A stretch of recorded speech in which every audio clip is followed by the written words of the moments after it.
Pragmatic ဝါဆိုတဲ့ BNN စစ်ပွဲကာလကိုနောက်ခံထားပြီးရိုက်ကူးထားတဲ့ဒိုင်နိုဆောရုပ်ရှင်အသစ်လေးကိုကြည့်ပြီးကြပြီလားစစ်သားအဖွဲ့တစ်ဖွဲ့ဟာတောထဲမှာပျောက်ဆုံးနေတဲ့နောက်ထပ်အဖွဲ့တစ်ဖွဲ့ကိုရှာဖွေဖို့မစ်ရှင်တစ်ခုရထားပါတယ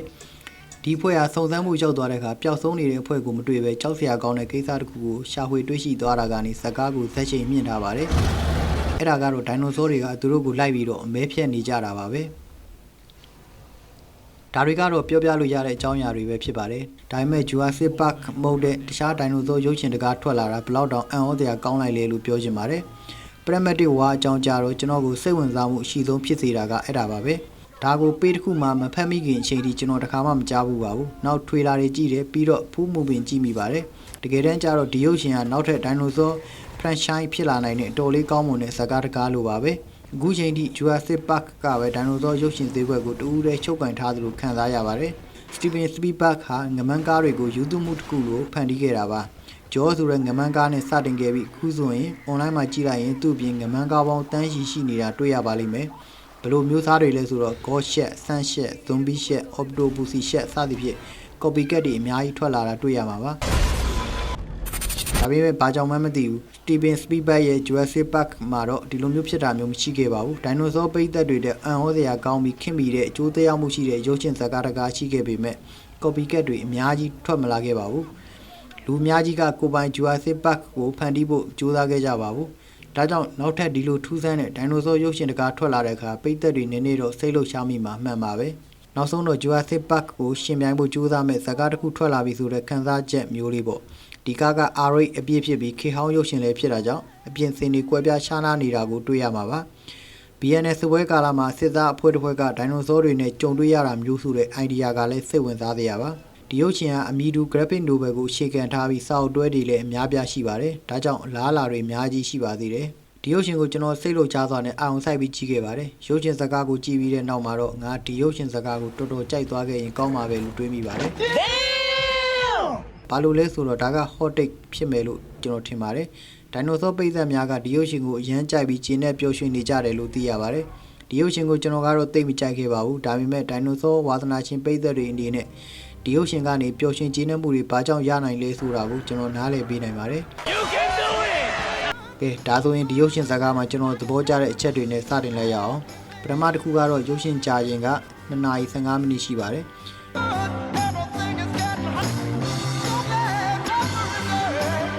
2နာရီ15မိနစ်လိုကြာချိန်မျိုးနဲ့ဒီရုပ်ရှင်ကိုဒေါ်လာ10သန်းအောက်ဘတ်ဂျက်နဲ့နဲ့ဖန်တီးထားတာပ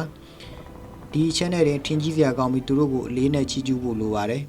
်ဒီရုပ်ရှင်မှာဒိုင်နိုဆော action တွေနည်းနည်းပဲပါပြီးတော့ရုပ်ရှင်တစ်လျှောက်လုံးတခြားဘတ်ဂျက်နေတဲ့ရုပ်ရှင်တွေလိုဒိုင်နိုဆောတွေကိုအမှောင်ရိပ်ထဲမှာတစ်ပင်တွေနောက်မှာ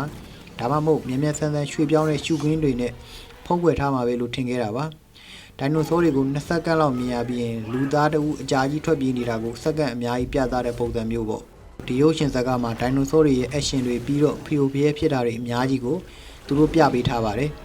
်တကယ်တမ်းကြည့်လိုက်တော့ဒိုင်နိုဆော action တွေနဲ့ဖီယိုဖျဲဖြစ်တာတွေက Jurassic Park ရုပ်ရှင်ဇာတ်ကား3ကားမှာရနိုင်တဲ့ဒိုင်နိုဆော action ပမာဏနဲ့နှိုင်းယှဉ်ပြီးဒီရုပ်ရှင်တကားထဲမှာနေဒိုင်နိုဆောပိတ်သက်များတွေထည့်သွင်းဖို့ကြိုးစားထားတာကိုတွေ့ရမှာပါအဲ့ဒါကိုယ်တိုင်က2နာရီ15မိနစ်စာကြည့်ရတာနဲ့တန်ပြီးလူအများကြီးဒီရုပ်ရှင်နဲ့ဘာကြောင့်ပျော်ရွှင်ကျေနပ်နေကြလဲဆိုတဲ့အကြောင်းပြချက်ကောင်းတစ်ခုပါပ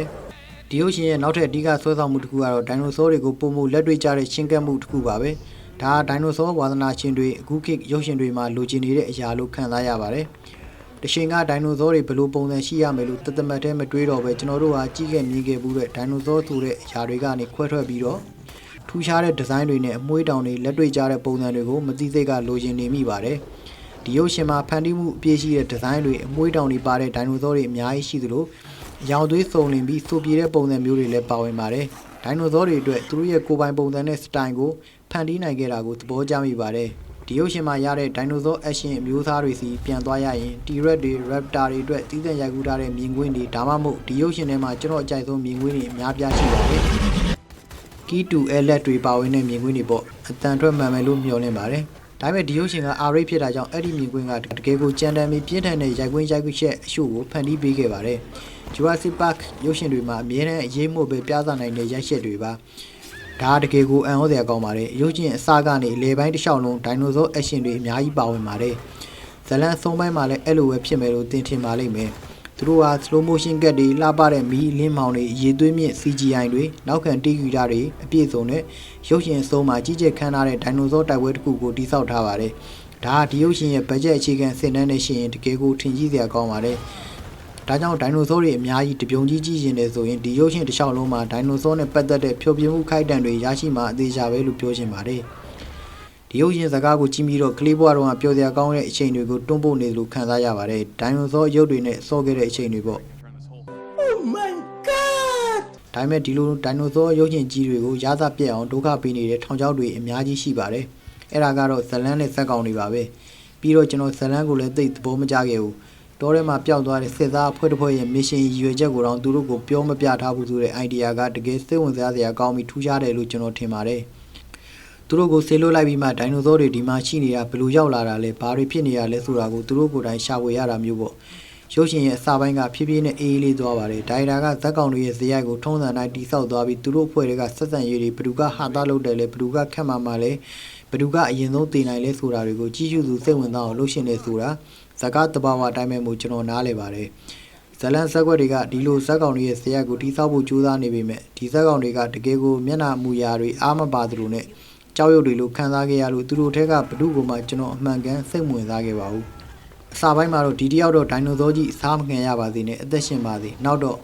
အစောကြီးသေးသွားလဲကိစ္စမရှိပါဘူးလို့တွေးမိတဲ့ဒီဖြစ်ခဲ့တာပါအဓိကအကြောင်းရင်းကတော့ရုပ်ရှင်တွေကဇညွန်းနဲ့ပြောဆိုမှုတွေကြောင့်ပါပဲဒီစစ်သားတွေဒိုင်နိုဆောနဲ့တိုက်ခိုက်နေတာအုပ်စုလိုက်ဒိုင်နိုဆောတွေကြားထဲဖျက်လျှောက်နေတာဒါမှမဟုတ်တီရက်ကသူတို့ကိုအမဲလိုက်နေတာတွေအချိန်ပေါင်းများစွာကြည့်ရတာသူတို့ရဲ့မျက်နှာကပတ်ဝန်းကျင်ပေါ်မှာဖြစ်ပျက်နေတဲ့အရာတွေနဲ့လုံးဝမလိုက်ဖက်ပါဘူးသူတို့တွေတနက်တွေပြစ်ပြီးခန်းထဲမှာဒိုင်နိုဆော၄-၅ကောင်ရှိနေပြီမဲ့တရုတ်ဆောင်ကခန်းထဲမှာဒိုင်နိုဆောဘယ်နှကောင်ရှိနေမှမသိမဲ့ပုံမပေါ်ပါဘူးဒီဇက်ကောင်တွေကောင်းကောင်းအလုံးမလို့ရတဲ့အကြောင်းရင်းအများစုကတော့ရုပ်ရှင်ဟာသူတို့ကိုသူတို့အင်မတန်မှလေးပေးတာကြောင့်လို့ကျွန်တော်ထင်ပါတယ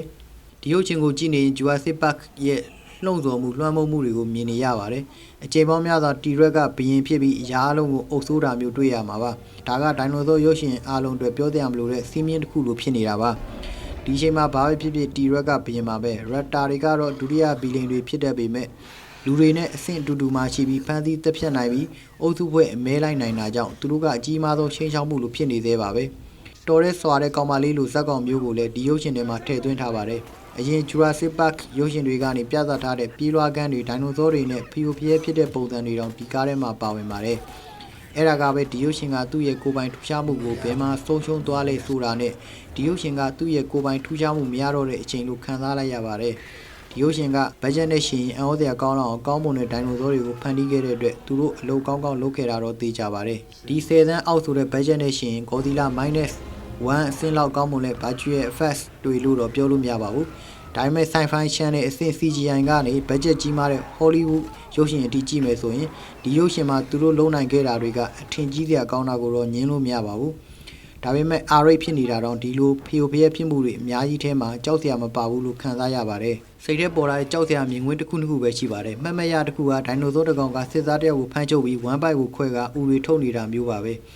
အဲ့ဒါကတကယ်ကိုကြောက်စရာရုပ်ရှင်လို့ခံစားရတဲ့ဘိုင်းပါပဲဒါပေမဲ့ဒီ2နာရီ15မိနစ်ကြာတဲ့ရုပ်ရှင်ထဲမှာအဲ့ဒီလိုမြင်ကွင်းတစ်ခုပဲရှိပါတယ်။ R-rate အချက်ကိုပို့ပြီးထည့်သွင်းလှုပ်ဆောင်ခဲ့တဲ့တယ်လို့ထင်မိပါတယ်။ဒါပေမဲ့အခုလိုဒိုင်နိုဆောရုပ်ရှင်ဇာတ်ကားတွေမှာသရုပ်ဆောင်တွေက green screen တွေပင်ပေါင်ဘောလုံးတွေနဲ့သရုပ်ဆောင်ပြီးကျွန်တော်တို့ကြည့်နေရတဲ့ကိုအပြည့်အဝဖော်ပြရတဲ့ကဘယ်လိုကြိုးစားရတယ်ဆိုတာကိုကျွန်တော်တို့တကယ်သတိထားမိတဲ့ကအဲ့ဒါကပဲဇာတ်ကားကိုပုံမူတန်ဖိုးထားတတ်လာမှာပါ။ဒိုင်နိုဆောဖီယိုဖျက်ဖြစ်မှုတွေ action တွေအတွက်ကျွန်တော်တို့ကြည့်ပြီးတော့ကျင်းနေခဲ့ပါတယ်။ဒါပေမဲ့ဒီရုပ်ရှင်က Jurassic Park ကိုပြိုင်ပွဲဖြစ်လာဖို့ဒါမှမဟုတ်ရုပ်ရှင်အများပြားထွက်ရှိလာမဲ့ကိုပိုင်က classic ရုပ်ရှင်ဖြစ်လာဖို့လာကြည့်ရလို့ကျွန်တော်မြင်မိပါဘူး Stop it. Get some help. စကားနဲ့ဆိုင်တဲ့ဟာအများစုကနည်းနည်းတော့စိတ်ကူးစိတ်သမ်းမပါဘူးမူရင်းမဆန်ဘူးအရင်ကလုပ်ခဲ့ဘူးတာတွေနဲ့သိပြီးမကွဲပြားဘူးလို့ခံစားရတယ်ဘာလို့လဲဆိုတော့ဒီရုပ်ရှင်က Jurassic Park နဲ့ Slant Stat ကောင် Dinosaur Action တွေအထိလွန်ဆင်တူးတဲ့ formula ကိုလိုက်နာနေတာကိုကြည့်နေရင်ချင်းချင်းလင်းလင်းမြင်လိုက်ရလို့ပါအထက်မှာပြောခဲ့သလိုပဲဒီရုပ်ရှင်ဇာတ်ကားမှာသူတို့ရဲ့ budget နဲ့ရှင်ရင်ထည့်သွင်းနိုင်ခဲ့တဲ့ Dinosaur Action ပမာဏအတွက်အကြီးအကျယ်ရှိကျူးမိပါတယ် Nice. ဒီရုပ်ရှင်ထဲမှာထည့်ထားတဲ့ဟာသားတွေအဆင်ပြေဘူးလို့ကျွန်တော်ထင်ပါတယ်နည်းနည်းလေးရည်စည်ခဲ့တဲ့ဟာသား3ခုလောက်ပဲရှိခဲ့တယ်ကျွန်တော်ဇလန်ကိုတကယ်စိတ်ဝင်စားခဲ့ပါဘူးဘာလို့လဲဆိုတော့ဒိုင်နိုဆောတွေဘလို့ဖြစ်တည်လာခဲ့လဲဆိုတာဖော်ထုတ်လိုက်တာနဲ့ရည်စရာကောင်းတဲ့နယ်ပယ်တွေကိုရောက်သွားလဲလို့ထင်လိုက်လို့ပါဇလန်ကိုတကယ်စိတ်ဝင်စားတာထက်ဘာကျူရဲ့ effect လို့ခေါ်တဲ့အထူးပြုလုပ်ချက်တွေကိုပို့ပြီးစိတ်ဝင်စားပါတယ် တချို့လူတွေကဒီရုပ်ရှင်ကိုကြောက်စရာရုပ်ရှင်လို့သတ်မှတ်ကြပေမဲ့ကျွန်တော်ကတော့မသတ်မှတ်ပါဘူးဒါပေမဲ့ဟုတ်ပါတယ်တခါလေသွေးတွေတခါလေဥတွေမြင်ရတယ်ဒါကြောင့်ဒီရုပ်ရှင်ဟာပုံမှန်ကြည့်ရှုသူတွေအတွက်အသင့်တော်ဆုံးရုပ်ရှင်လို့ပြောသင့်ပါတယ်ဒါတကယ်ကိုတခြားဒိုင်နိုဆောဒါမှမဟုတ်တခြားအရှင်ရုပ်ရှင်တွေကိုသိမကြည့်ဘူးဆိုရင်သင်ဟာဒီရုပ်ရှင်ကိုအင်ပတန်မှထင်ကြီးပြီးစိတ်ဝင်စားသွားမှာပါဒါကြောင့် Pragmatic War နဲ့ပတ်သက်ရင်အဆိုးဆုံးဒါမှမဟုတ်ညံပြင်းတဲ့ရုပ်ရှင်လို့မထင်ပေမဲ့ဒိုင်နိုဆောဝါသနာရှင်တွေပျော်ရွှင်ကျင်းတဲ့စရာတွေရရှိဖို့လုံလောက်တဲ့အရာတွေဒီဇာတ်ကားထဲမှာရှိပါတယ်ကဲဒီလောက်ဆိုရပြီခင်ဗျားလေးတို့ရေဒါ Pragmatic War နဲ့ပတ်သက်တဲ့ကြည့်ပြီးတော့တွေးမြင်မိတဲ့ထင်မြင်ချက်သက်ပါပဲခင်ဗျားလေးတို့ဒီကားကိုကြည့်ပြီးရမ်းကြိုက်သွားခဲ့တယ်ဆိုရင်ကျွန်တော်ကခင်ဗျားတို့ကိုနှိမ်ချတာမဟုတ်ပါဘူးအကြိုက်ရှင်းမတူတာလို့ပြောပြရသေး